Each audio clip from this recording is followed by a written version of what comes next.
I'd like to say thank you again to our Akan relatives because this is your territory and your struggle is definitely our struggle. We all live here in your homeland and it's our responsibility to make sure that we're supporting you. And so we're very grateful that you're here with us tonight to share how we can help you. So I invite Renee to come up and talk about the actions that go into it.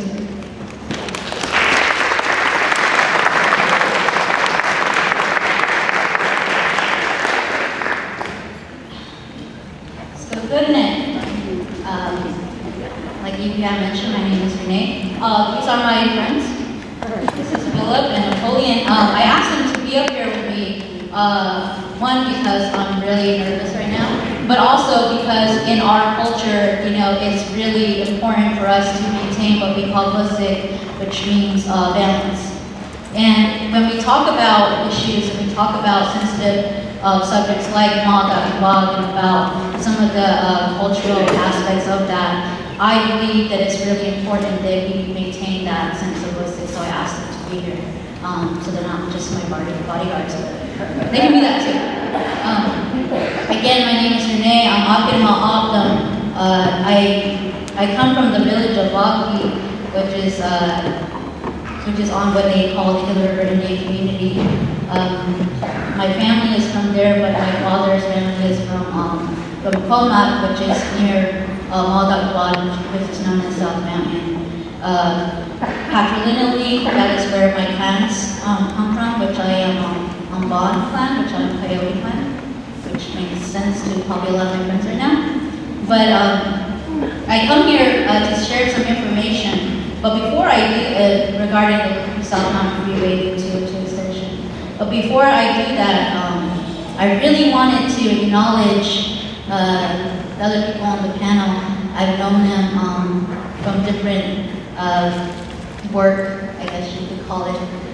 Sandra did a great job. I'm glad that she opened in such a strong way, because as I was sitting there, or as I've been thinking about today, and I've been going through notes and I've been going through, you know, the logistical stuff about the facts and information regarding the 202, I was hit with a lot of emotion when speaking about this, because these are very personal experiences for us as Indigenous people.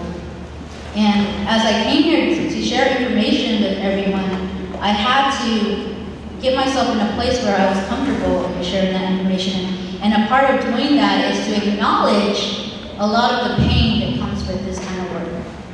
I feel what Sandra is feeling. I was fortunate enough to go with the Apache Squad on the caravan to DC in 2015. I acknowledge the heaviness and the emotional impacts that Standing Rock has had. I was also fortunate to be there at Standing Rock as well with my family at a Red Warrior camp. I wanted us to first sit with that, just for a few seconds, because I feel like that's a really important part of this.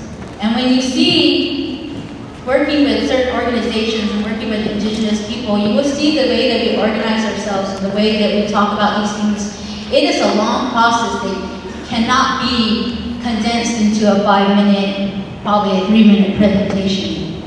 So while a lot of people here were coming to get facts and how can we do this and what representatives do we need to call and what do you need right now, we need you to be present with us right now, because these communities that are being affected, we're feeling that. And right now I'm feeling that. So I'm gonna ask you please just for a few seconds, let's just acknowledge that. And let's acknowledge what has brought us here. Not only the wonderful Winona do, which honestly that's really why I'm here, but also Standing Rock, because without the momentum that Standing Rock had created, a lot of people sitting in these seats would not be here. Okay? Not just non-Indigenous people, but also Indigenous people. It has created such a momentum that people have gotten themselves motivated to get involved. And I thank you for this, and I thank you for doing this for me. Before I go into some information regarding 202, and I'm going to keep it very brief because y'all have Google, and y'all can look up a lot of this information, not only about the 202, but by Oak Flat, not your mascot and so on. But I also wanted to acknowledge Winona because I was sharing with a friend on the way here that in December, late November, December, when we were at Red Warrior, the morale in the camp, not only just our camp, but in general in the camp itself was very low. And I remember that I was walking, you have to remember I'm a desert woman walking a lot of snow, very, very far from her community. And when I was walking there, I'm sure Winona doesn't remember this because I was probably like layered up in like tons and tons of clothes. Well, I was probably also masked up, so. But when I seen her, like, everything just lit up. And there was so much that was alleviated for me. And I think from a lot of people there. Never in my life would I have ever imagined to be there as an alpha woman, to be in this place, to see one of my heroes in the same space that I was. And that heaviness was lifted for a few moments, so I wanted to share that with you. And thank you for paving the way for us, like was mentioned before, to be a little bit more braver, a little bit more courageous in the paths that have been set before us. Because we know as Indigenous women, these are not the lives that we aim to have. They're hard lives. They're not fair lives a lot of times. And the work is definitely a struggle. So thank you. And thank you, I want to thank also the organizers to organize this event to bring us here. I will, right now, like I said very briefly, talk about the 202, because like I said, I see y'all with your phones out, probably live streaming.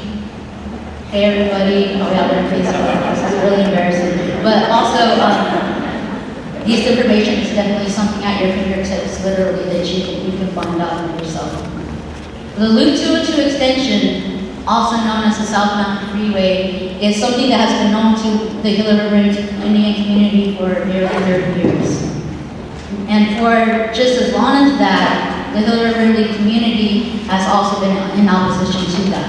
And they made that plainly clear by passing tribal resolutions, by holding community votes that again and again has said that the community wants nothing to do with this freeway, whether it be on tribal land or whether it be through our sacred Moadag, South Mountain. But again and again, as we know, as Indigenous people, as oppressed, as marginalized people, the governmental agencies like MAG and ADOT, they go through these formalities with really no intention of listening to us. So please pardon me if I say that even a 2-party, even a 3-party, 4-party, 5-party system is going to be of any avail to us as Indigenous people. What Standing Rock has created and has shown us that we are able to do this ourselves. And Standing Rock is the only time, even living in my community, that I actually felt free. And the reason behind that is that we were able to collectively, as Indigenous people from all types of places, able to live somewhat harmoniously, and at least to skill share and support each other, whether it be through direct action, through prayer, through sharing songs. But we also know, like I had mentioned before, all this information is online, I'm so sorry. But one of the things that, when I came to thinking about this event, one of the things that I wanted to really stress to the people that were here involved, that are more politically inclined, is that this freeway system continues to perpetuate this driving culture, this fossil-fueled, society that definitely needs to stop. We all live here collectively, and we all know that our resources are very limited, that our air gets dirtier and dirtier. And as we do that, we have to really take into consideration a lot of the first communities that are here. So the Loop 202 extension is within a mile of schools, of neighborhoods. And when in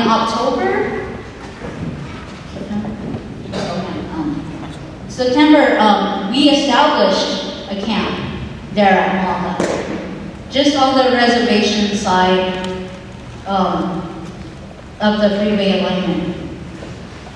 And as I was thinking about what am I going to share with these people, what is going to make any kind of impact, and this may not make any impact whatsoever, but I know that at least the Indigenous people, and especially the Alton people, can build this.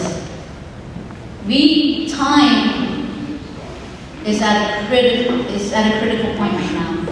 And I shared with my friends that this is the last time I'm going to speak on this. If you have any information or anything that you want to know more about, you can talk to me, by myself. And the reason is that they are building, they are tearing, they are destructing as we speak. One of the days that I was at the camp, I was there alone. It was after maybe 2 days of being at camp alone. It was a warm day, unseasonably warm. And I was sitting there reading, listening, as you get more and more in tune with the mountain, you start to notice all the things. And then all of a sudden, a huge crash. And it shook me. I knew what it was, but it was still hard to hear. And within 3 seconds, all these birds came flying out of the ridge that they had just blown up.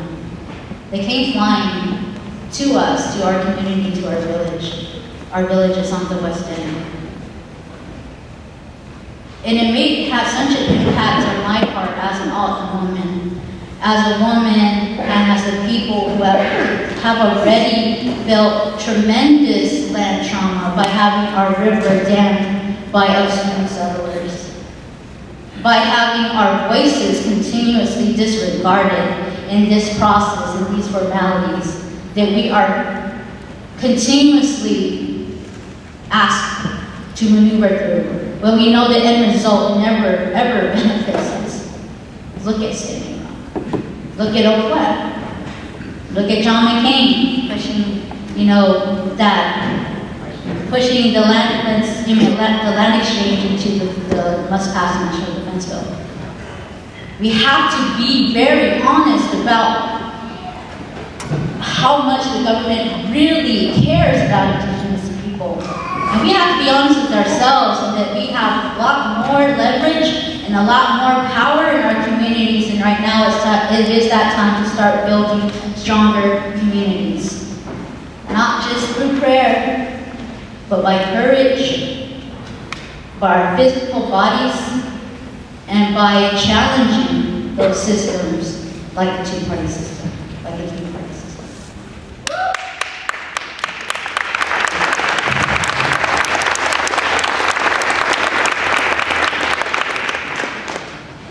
I also want to acknowledge, because I should have done this right away, but I want to acknowledge that this territory, or this community, is primarily Alton territories, but I want to acknowledge the Pipash, who also hold a lot of regards to Moadag. I believe they call it Pipas. I'm sorry, I'm using Pipash, and I'm really that. I want to acknowledge them as well, because they also have held a strong resistance. This definitely is not acknowledged enough as it should be in our community. But I also want to acknowledge that these waters, there is a lot of commerce and trade in these areas.